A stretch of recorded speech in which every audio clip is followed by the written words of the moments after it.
Mega brothers కన్నా ఫ్యాన్సే చాలా నయం రా బాబు అనే విధంగా ఇప్పుడు సిచ్యువేషన్ నడుస్తుంది.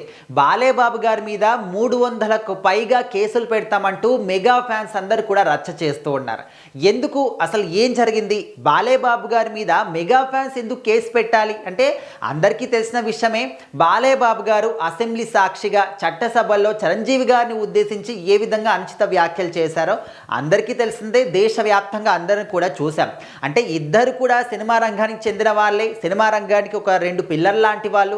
అదేవిధంగా ఇద్దరు కూడా రాజకీయ రంగాన్ని కూడా చూసిన వాళ్ళు. ఒకప్పుడు చిరంజీవి గారు కూడా పార్టీ పెట్టేసి గెలుపొందిన తర్వాత మళ్ళీ కాంగ్రెస్లో విలీనం చేయడం కానీ ఇప్పటికీ కూడా బాలకృష్ణ గారు ఇంకా పాలిటిక్స్లో ముందుకు వెళ్తూనే ఉన్నారు, సినిమాల్ని కూడా చేస్తూ ఉన్నారు. సో ఈ విధంగా చూసుకుంటే బాలకృష్ణ గారు ఈ విధంగా మాట్లాడడం మాత్రం కరెక్ట్ కాదు, అది కూడా చిరంజీవి గారి విషయంలో అని చెప్పేసి మెగా ఫ్యాన్స్ అందరు కూడా చాలా సీరియస్గా ఉన్నారు. బహిరంగంగా సారీ కూడా చెప్పాలి అనే విధంగా డిమాండ్ చేశారు. కానీ ఇక్కడ ఏంటంటే ఒక చిన్న లిటిక్ అనమాట. అంటే అప్పట్లో బాలకృష్ణ గారు మాట్లాడిన మాటలు అంటే ఇవన్నిటికీ పవన్ కళ్యాణ్ గారు ఎలక్షన్ సమయంలో ఏం చెప్పారు, జగన్మోహన్ రెడ్డి గారి దగ్గరికి చిరంజీవి గారు వెళ్ళినప్పుడు కూడా అవమానించారనే విధంగా అప్పట్లో మాట్లాడారు. అయితే ఆ మాటలకు గాను ఇటు చిరంజీవి గారు కానీ ఏ మాత్రం కూడా స్పందించకుండా సైలెంట్గా ఉన్నారు.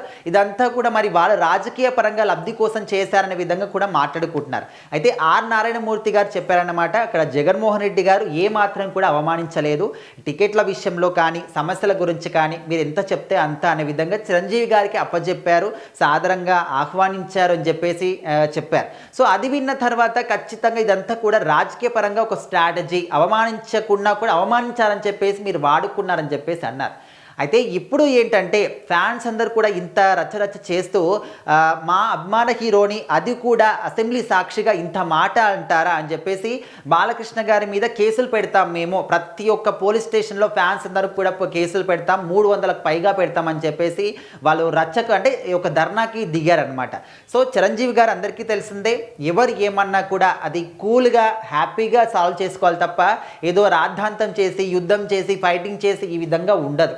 అంటే ఆయనను తిట్టినా కూడా ఆయన మాత్రం నవ్వుకుంటానే దాన్ని సాల్వ్ చేస్తూ ఉంటారు. ఇక్కడ కూడా సేమ్ అదే విధంగా ఫ్యాన్స్ అంత సీరియస్గా ఉన్నా కూడా ఈయన మాత్రం వద్దు, అలా చేయడం మంచిది కాదు, కేసులు ఇలాంటివన్నీ కూడా వద్దు అని చెప్పేసి చెప్పినప్పటికీ ఫ్యాన్స్ కూడా చిరంజీవి గారి మాటకు ఒక గౌరవం ఇచ్చి వాళ్ళు కూడా వెనక్కి తగ్గడం జరిగింది. సో ఇక్కడ పాయింట్ మ్యాటర్ ఏంటంటే మరి చిరంజీవి గారిని అది కూడా చట్టసభల్లో అంత ఘోరంగా అవమానించినప్పుడు మరి అదే పార్టీలో అదే కూటమికి చెందిన వాళ్ళు మరి వాళ్ళిద్దరి తమ్ముళ్ళు నాగబాబు గారు కావచ్చు, పవన్ కళ్యాణ్ గారు కావచ్చు, ఎందుకు స్పందించలేదు? మీకన్నా ఫ్యాన్సే నయం కదా, ఇంత రియాక్ట్ అవుతూ కేసులు పెట్టడానికి కూడా వాళ్ళు వెనకాడట్లేదు. కేసులు పెడితే రేపు వాళ్ళకి ఎఫెక్ట్ అవుతుందని తెలిసి కూడా వాళ్ళు రెడీ అయ్యారు. మరి మీరు సొంత తమ్ముళ్ళు అయ్యుండి కూడా ఎందుకు స్పందించలేదు? మీకన్నా వాళ్ళే బెటర్ అంటూ చాలామంది కూడా కామెంట్లు పెడుతున్నారు.